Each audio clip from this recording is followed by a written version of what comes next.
주일 예배 오신 여러분들 환영합니다.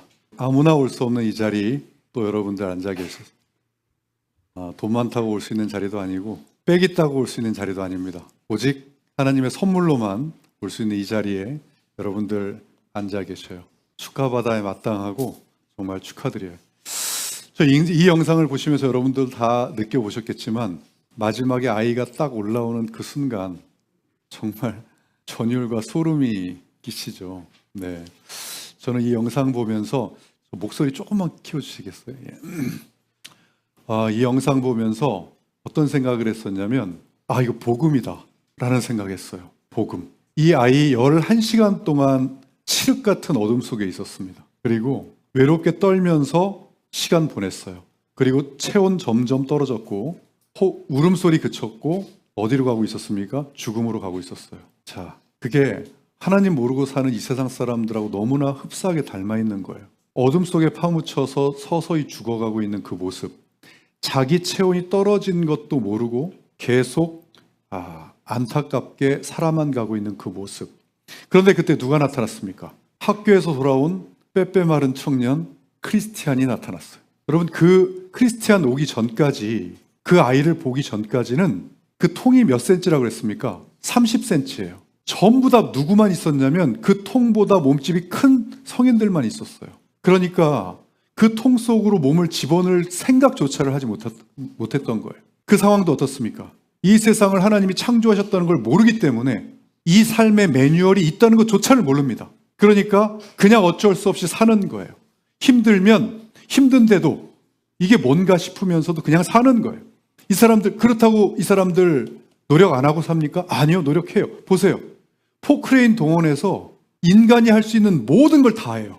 구하려고. 근데 답이 없죠. 왜요? 해결책이 안 보이니까. 그냥 발만 동동 구르고 있어요. 눈에 보이는 것이라고는 통보다 더 큰, 몸집이 큰 성인들밖에 없어요. 그게 어떤 겁니까? 이 삶에서 여러분, 하나님 안 믿는다고 삶 열심히 안 삽니까? 아니요, 살아요. 가치 있게 살려고 노력하고요. 착하게 살려고도 노력합니다. 그런데 해결되지 않아요. 막연하게 착하게 살면 복이 올 거라고 믿는 사람들, 해결될 거라고 믿는 사람들 그렇지 않습니다. 해결되지 않아요. 행복감, 성취감, 스트레스 어떤 것도 해결되지 않아요. 왜요? 해결책이 없거든요. 그러니까 무기력해지고 나중에 자포자기 되고 아무리 둘러봐도 해결책이 안 보일 때 해결책은 누가 왔을 때 보입니까? 통보다 작은 몸집을 소유한 빼빼 마른 소년 크리스티안이 나타났을 때 비로소 해결책이 보였어요. 그게 복음입니다. 크리스티안 소년은 생명의 빛이 돼서 나타났어요. 그리고는 두려웠지만 그 아이를 살리러 내려갑니다. 자기가 잘못될 줄 알면 두려움이 있는데도 그래도 들어갑니다. 그리고 그 아이의 생명을 구합니다. 생각지도 못한 복음이 나타나서 어둠 속 헤매고 있던 비그리스도인들, 세상 사람들 나타나서 빛을 비추고 이미 죽어있는 영으로 멸망의 길 걸어가고 있는 그 사람 생명의 빛 줘서 살려냅니다. 통 속에서 아이 끄집어냅니다. 완전 복음이죠. 천하보다 귀한 한 영혼이 주님께로 돌아오는 그 장면이었던 거예요. 그러니까 통 밖으로 나올 때 어때요? 소름이 끼치죠. 도저히 믿지 않을 것 같던 저 사람이, 내 아내가, 내 남편이, 내 자식이 하나님 믿는 거예요. 그럴 때 얻어지는 그 회심할 때, 하나님을 영접할 때 느끼는 그 전율과 소름, 그렇게 한 영혼이 주님께 돌아오는 게 그렇게 소중한 거예요. 그러니까 여러분, 이 자리가 아무에게나 지금 허락된 자리입니까? 이 자리에 여러분 앉았다는 거는 통 속에서 나왔을 가능성이 높다는 거예요. 물론 지금 통해서 나오고 계신 분도 있을 수 있습니다. 하지만 그 생명의 빛, 그 빼빼 마른 소년 크리스티안을 여러분들에게 전부 다 허락하셨기 때문에 이 자리에 앉아 계신 거예요. 예, 여러분 진짜 주님께 진정한 감사함을 느끼는 여러분들이 되시길 소망합니다. 자, 오늘 주일이에요. 이런 선물을 주신 주님이 그 선물을 우리에게 잘 사용하라고, 어떻게 사용하면 이 누린 내 선물을 잘 사용하게 하는지 알려주시는 시간이에요. 말씀으로 알려주시거든요. 자, 그래서 오늘도 이 부족한 종의 입술을 통해서 하나님이 여러분들에게 꼭 하시고 싶은 말씀 해주실 줄로 믿습니다. 자, 항상 말씀드리지만 이 목회자인 제가 하는 이 이야기는, 제 이야기 같은 거는 다 귓등으로 흘려버리세요. 다 아무 중요하지 않습니다. 오직 제 입에서 나오는 하나님 말씀에만 집중하시면 됩니다. 자, 오늘 하나님이 주신 말씀은 마태복음이에요. 마태복음. 우리 마태복음 예수님 제자였던 세리 마태가 하나님 감동으로 기록한 신약 성경입니다. 자, 계속 우리가 믿고 보는 예수님 설교 시리즈 하고 있잖아요.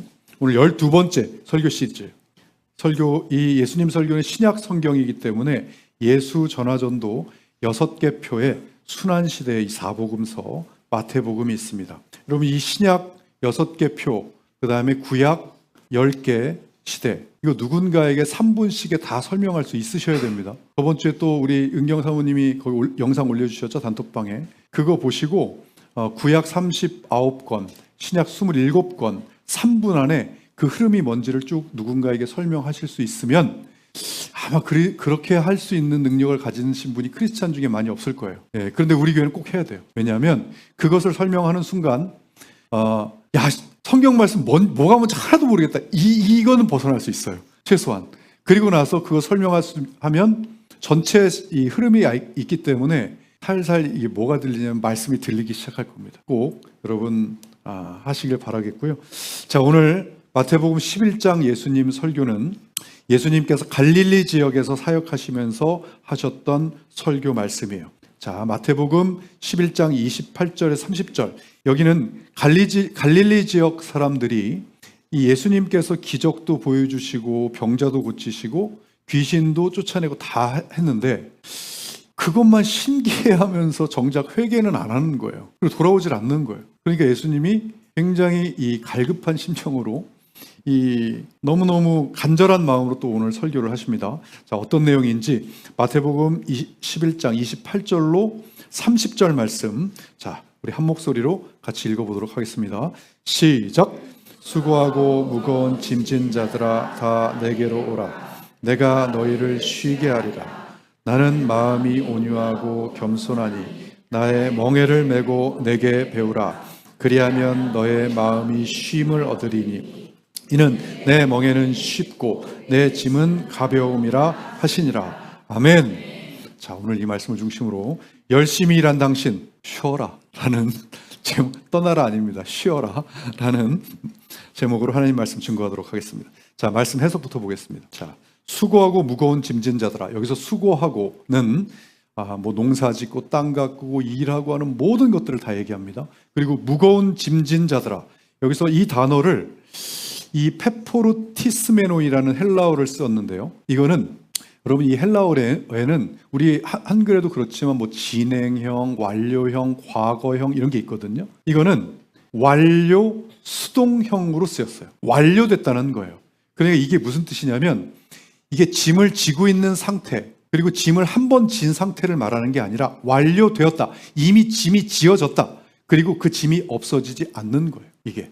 그렇기 때문에 계속 그런 짐을 진 자들아 어떻게 하라? 다 내게로 오라. 여기서 오라는 데우테라는데 이것은 그냥 오라가 아니라 지금 당장, 빨리, 바로. 그러니까 지금 당장 오라는 뜻으로 쓰여요. 그리고 내가 너희를 어떻게 한다? 쉬게 하리라.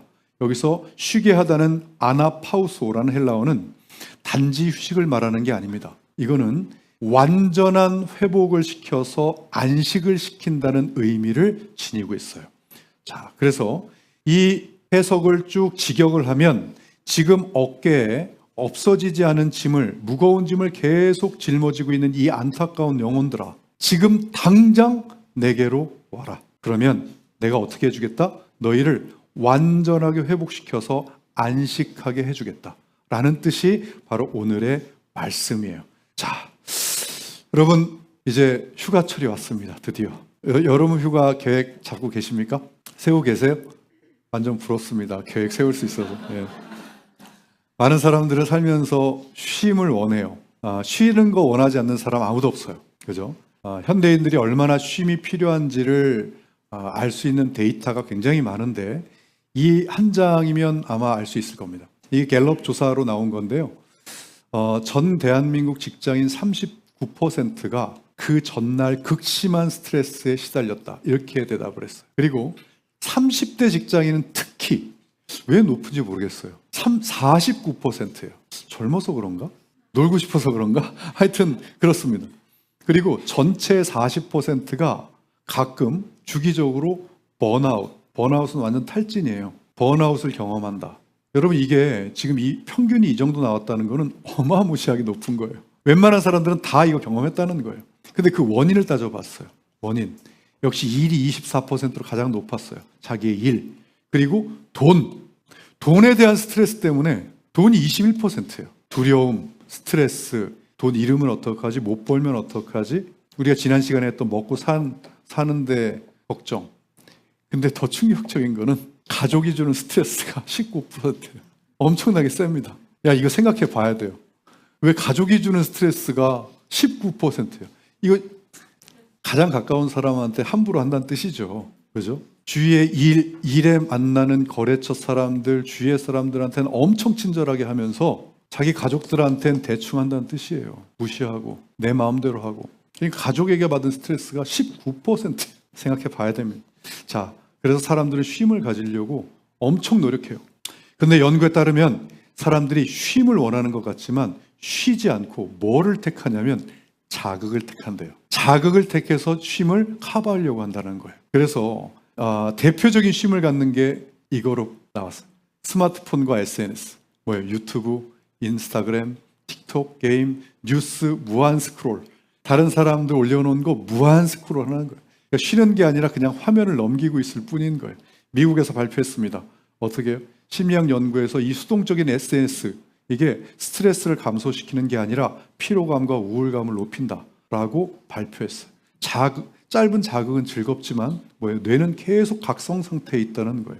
자, 그 외에 쉼을 가지고 있는 게 어떤 겁니까? 여러분들 다 쉬는 거잖아요. 이거. 자, 넷플릭스, OTT, 인터넷 동영상, 몰아보기.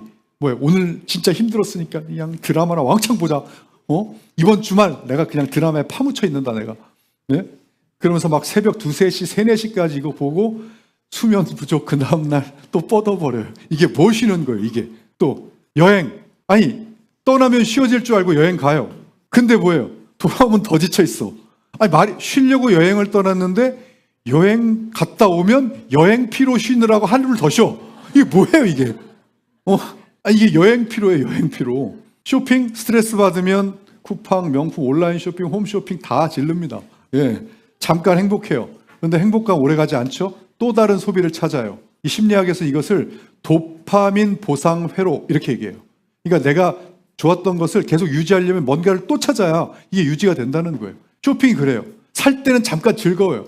그런데 그것을 계속 유지하려고 또 다른 뭔가를 찾지 않으면 해소가 안 되는 거예요. 이게 뭔 쉼이에요? 먹는 것, 스트레스 받을 때 치킨, 피자, 야식. 여러분 야식 좋아하는 사람들은요, 못 망치는 건 기본.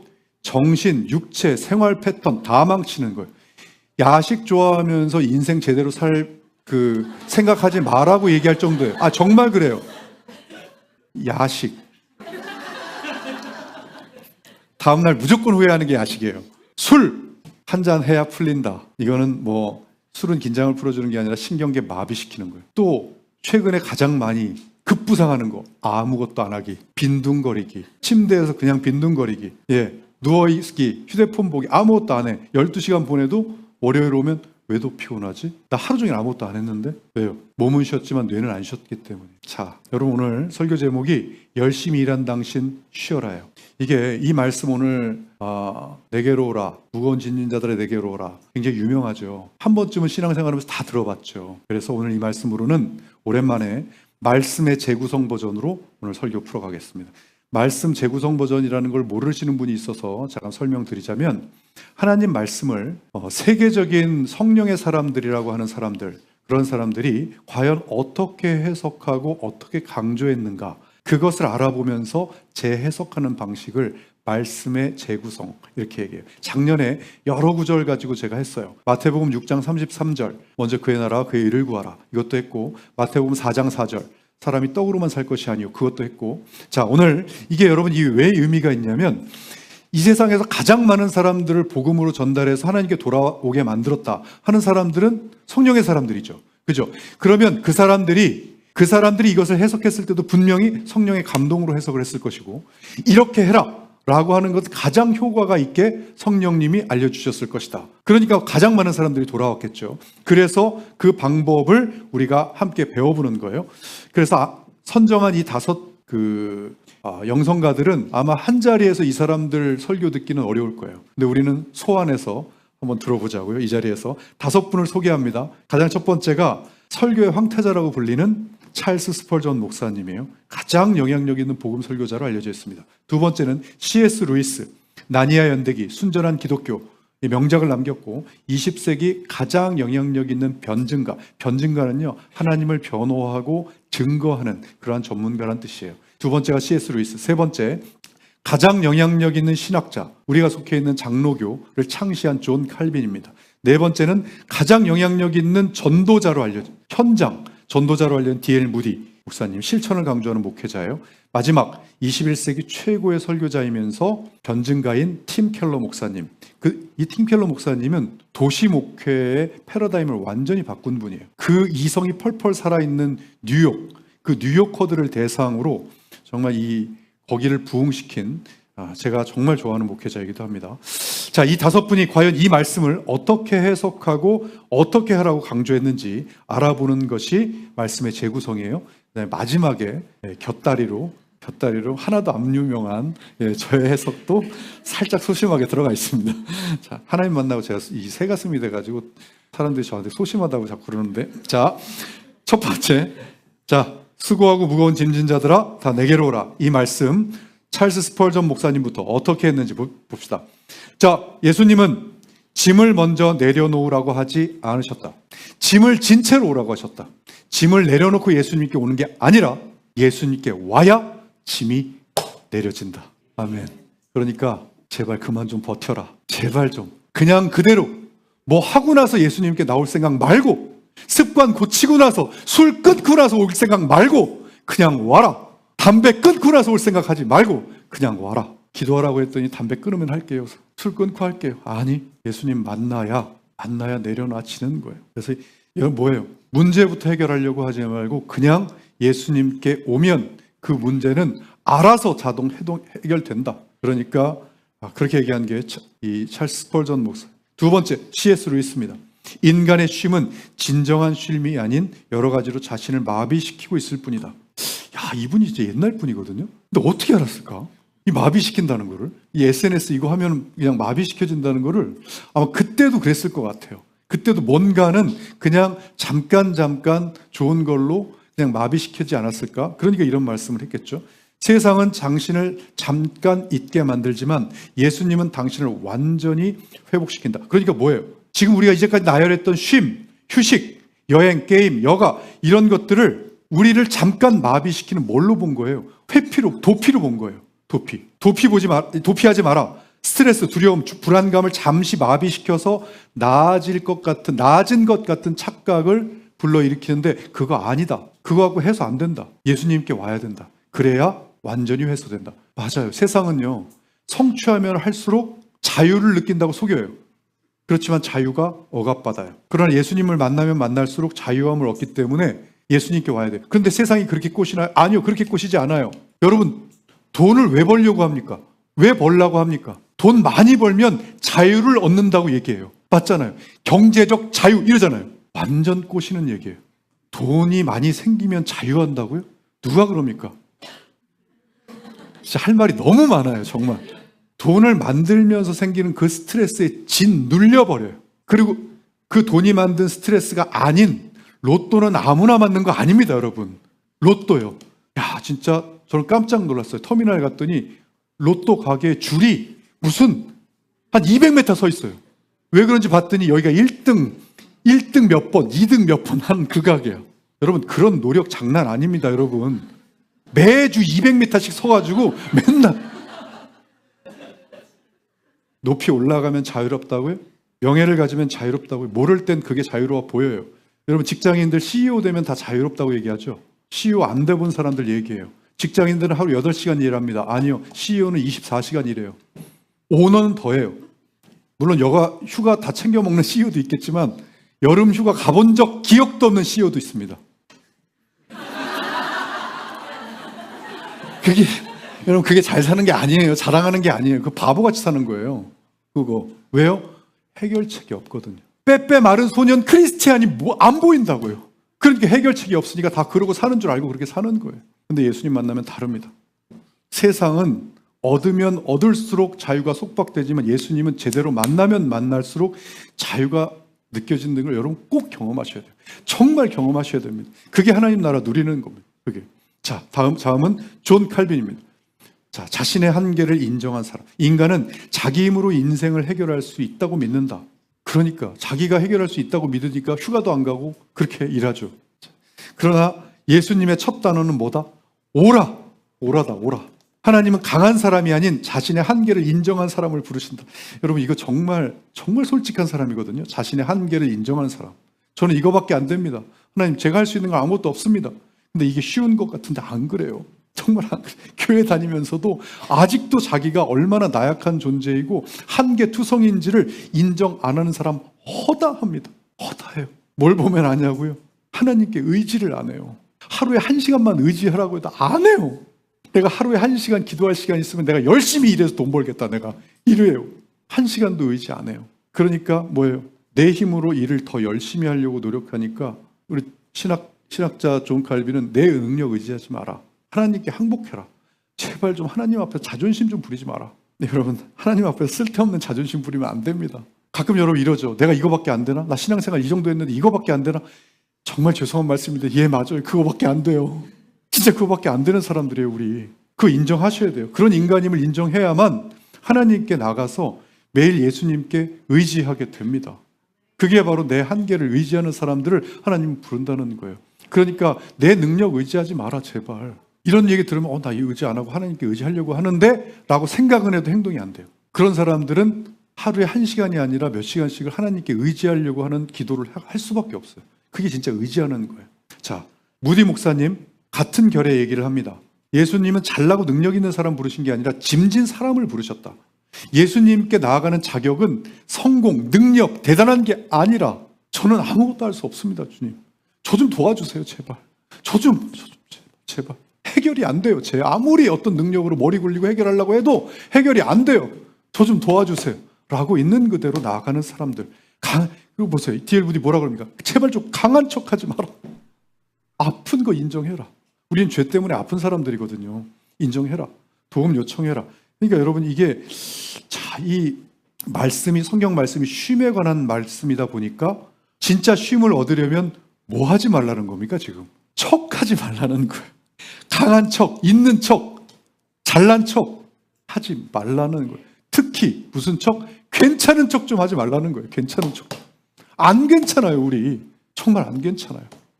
문제 없는 척 하지 말라는 거예요. 들어가면 다 썩어 있으면서 문제 없는 척 하지 마. 남들에게 보이는 시선이 뭐가 그렇게 중요합니까? 그냥 다 내려놓고 주님께 내려놓고, 네, 자, 자기는 속여도 남은 속여도 절대 주님은 못 속입니다. 다 아시니까 그냥 있는 그대로 내려놔라. 자, 마지막 팀 켈러 목사님, 현대인의 짐은 무거운 것이 아니라 그 짐을 혼자 들고 있다는 것이다. 예수님은 짐을 없애겠다고 하지 않으셨다. 함께 지시겠다고 하셨다. 인생의 무게가 당신을 무너뜨리는 것이 아니라 진짜 무너뜨리는 것은 당신 혼자, 예수님 없이 혼자 버티는 것이 당신의 삶을 무너뜨린다. 진짜 마음에 와닿는 얘기예요. 짐을 없애주시겠다가 아니라 함께 지어주시겠다. 이게 바로 예수님의 방식이죠. 하나님의 방식이에요. 함께 지어주셔서 우리가 그 능력으로 문제를 누구 보고 해결하라고 만듭니까? 우리 보고 해결하라고 만듭니다. 우리가 해결하게 하세요. 그래야 우리가 성취감, 보람, 모든 걸 다 느끼니까. 그리고 능력이 우리가 키워지니까. 정말 그래요, 여러분. 꼭 느껴보세요. 꼭 느껴보세요. 예수님과 진정으로 연합이 되면요, 연합되기 전에는 내가 그걸 어떻게 해? 말도 안 돼. 내가 그걸 어떻게 끊어? 말도 안 돼. 이러거든요. 그런데 진짜 연합이 되면, 기도하면 그걸 하고 싶게 만들어서 그 일을 하게 하세요. 그래서 그 일의 가치가 하나도 안 느껴졌던데 예수님과 연합이 되면 그 일의 가치가 이렇게 생겨요. 그래서 그 일을 내가 하고 싶게 만들어요. 그래서 하게 하십니다. 그게 바로 예수님이 일하는 방식이에요. 여러분, 그러니까 초신자 때 예수님과 연합이 안 돼 있는 사람한테 주일을 지켜라. 완전 부담. 주일 성수 완전 부담. 1시간 기도를 어떻게 해? 미쳤어. 어떤 분이 그래. 야, 니네 교회 못 다니겠다. 못 다니겠다. 힘들어서. 1시간 기도 어떻게 해? 야, 나 신앙생활 20년 했는데 못 하겠던데? 저는 신앙생활 20년, 30년 했다가 1시간 기도할 수 있는 거 아닙니다. 나의 한계를 의지하고 예수님에게 나를 맡길 수 있어야만, 예수님의 능력을 의지해야만, 예수님의 능력을 믿어야만 할 수 있는 것. 그게 진짜입니다, 여러분. 그래서 여러분, 이게 느끼면 이 예배를 사모하게 돼요. 여기서 우리 주일에 은혜 받은 것으로 내가 내일부터 예수님 손 붙들고 이렇게 살고자 하는 그러한 생각이 생긴다. 그래서 매일같이 그것이 현실에서 적용이 돼서 그 은혜가 나간다라는 걸 내가 느끼면 이 예배를 사모하게 되거든요. 그리고 또 한 시간, 이게 그 이상 정말이지 그렇게 예수님 손 붙들고 살아보니까 현실에서 일어나는 것들이 내 능력으로 할 때는 요만큼밖에 안 일어났었는데 예수님 능력으로 하니까 막 사이즈가 커지거든요. 그게 현실에서 딱 보이는 순간에 미쳐요. 말로 표현이 안 돼요. 그거는 굳이 예수님 능력으로 의지하라가 아무리 말해도 안 되던데 내 눈으로 딱 보고 나면 와, 진짜 영적으로 풀리니까 현실이 다 풀리네. 보이지 않는 세계가 풀리니까 보이는 세계가 이렇게 바뀌네. 이거 느끼면 오지 말라고 해도 도시락 싸들고 이 자리에 옵니다. 사모가 되거든요. 기도가 소중하게 되거든요. 그걸 느껴보라는 거예요. 다른 게 아니라 신앙생활하면서 그거 느끼지 않으면 온통 신앙생활 다 숙제입니다. 다 숙제예요. 기도해라. 숙제. 예배 들어라. 숙제. 말씀 들어라. 숙제. 왜요? 못 봤거든. 맛을 못 봤거든. 맛보라고 오늘 하나님이 이런 말씀해 주시는 거예요. 한 번쯤 해보자. 우리 맛보자. 아, 진짜네? 우리 인간은 진짜네? 해야 하십니다. 진짜요.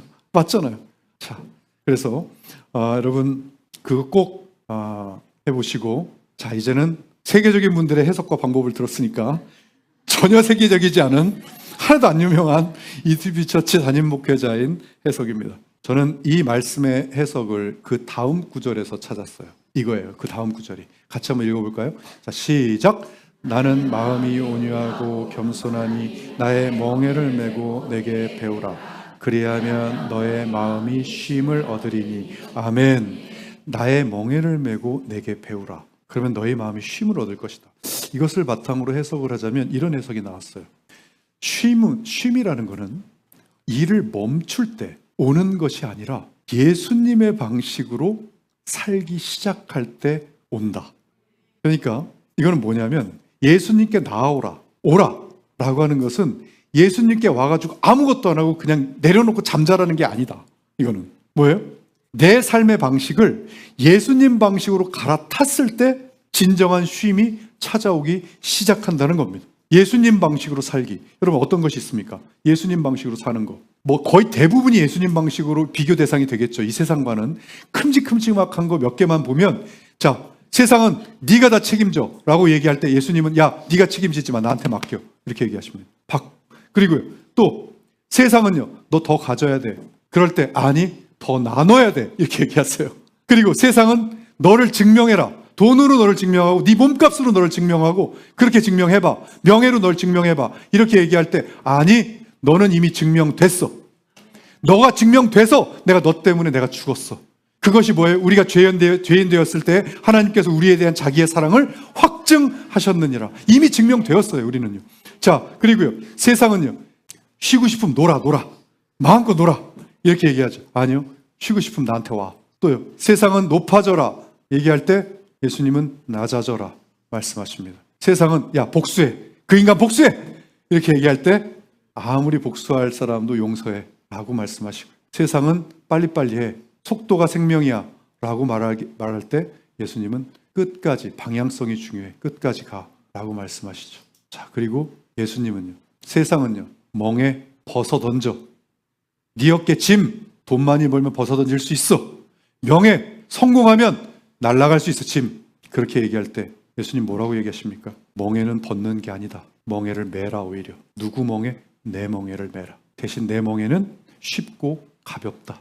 여러분, 사람은 멍에 없이 살 수 없어요. 짐 없이 살 수 없어요. 이 세상을 어떻게 짐 없이 삽니까? 문제는 짐은 당연히 있는데 어떤 짐을 지느냐가 중요한 거예요. 어떤 멍에를 지느냐.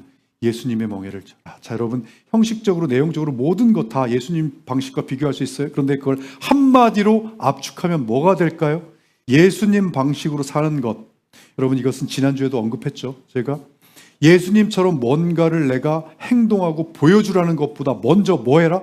예수님 같지 않은 것을 내 삶에서 하나씩 지워가는 거예요. 빼가는 거예요. 자, 여러분, 내 안에서 예수님 같지 않은 것을 하나씩 빼다 보면 어떻게 됩니까?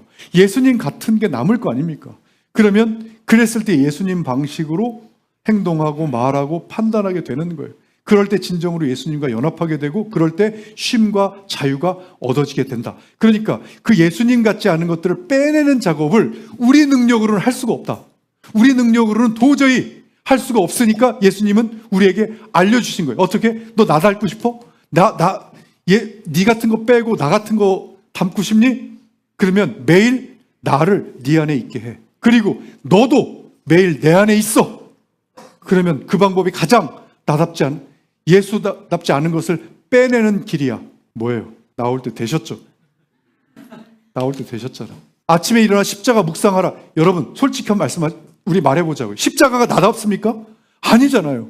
나답지 않잖아요. 예수님답잖아요. 십자가는. 그러니까 아침부터 나답지 않은 것을 빼내고 예수님다운 것을 넣으라는 거예요. 그러면 나다운 생각들이 빠져나가니까. E2B 말씀으로 아침에 묵상하면 여러분 하나님 말씀이 나답습니까? 아니잖아요.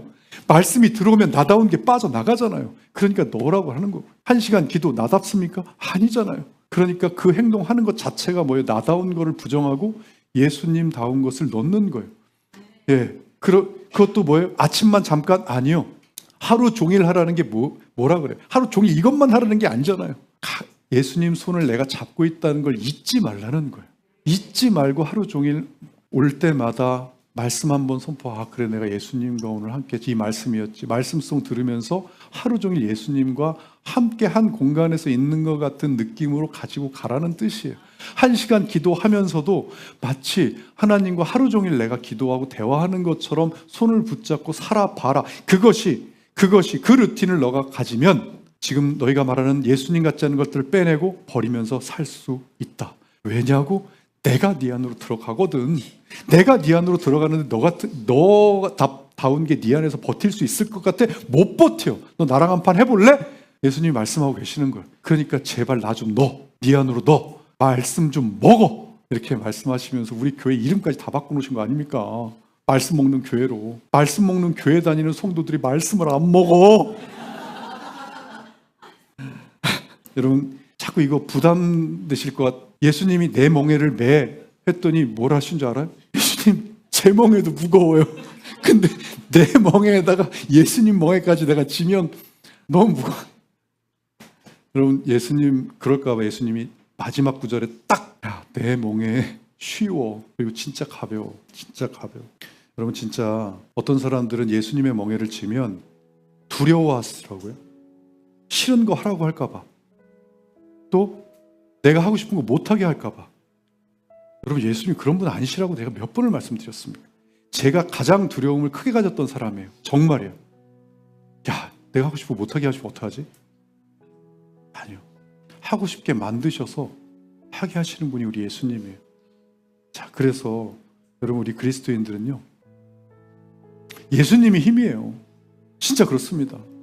그래서 우리가 매일 예수님이 집중되는 삶을 살다 보면 예수님 방식으로 세상을 바라보게 되고 그럴 때 예수님 안에서 진짜 기쁨 얻게 되고 그냥 없어지는 소망 아니라 이 삶 참 괜찮네. 이렇게 고백하게 돼요. 제가 이 나의 삶은 복되다라는 찬양 가사 중에 주의 뜻이 이루어지길 구하며 울 수 있어 영광이다 라는 가사가 있거든요. 그 가사 들으면서 울었어요.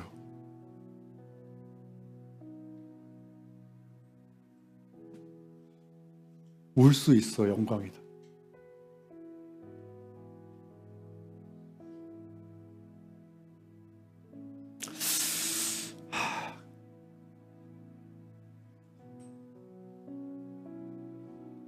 그런 기쁨 꼭 느껴보셔야 됩니다. 울 수 있어 영광이다. 그게 이제 현실에서 적용이 되면 오직 주만 따라가고 싶게 되고요. 그리고 그런 마음을 갖게 해주신 하나님이 너무 감사해서 오직 주만 높임 받으세요 라는 말이 절로 나옵니다. 그런 사람들 입에서 왜 사세요? 이렇게 물어보면 내 삶을 살아가는 이유는 물론 여러 가지가 있어요. 여러 가지 있겠지만 가장 우선되는 게 내 삶의 이유는 주님입니다 라고 이렇게 고백하게 돼 있어요. 우리 E2B 처치 모든 가족분들 삶의 이유가 뭡니까? 이렇게 물어봤을 때 네, 주님이 내 삶의 가장 큰 이유입니다 라는 고백이 나올 수 있는 우리 모두가 되기를 주님의 이름으로 간절히 축원합니다.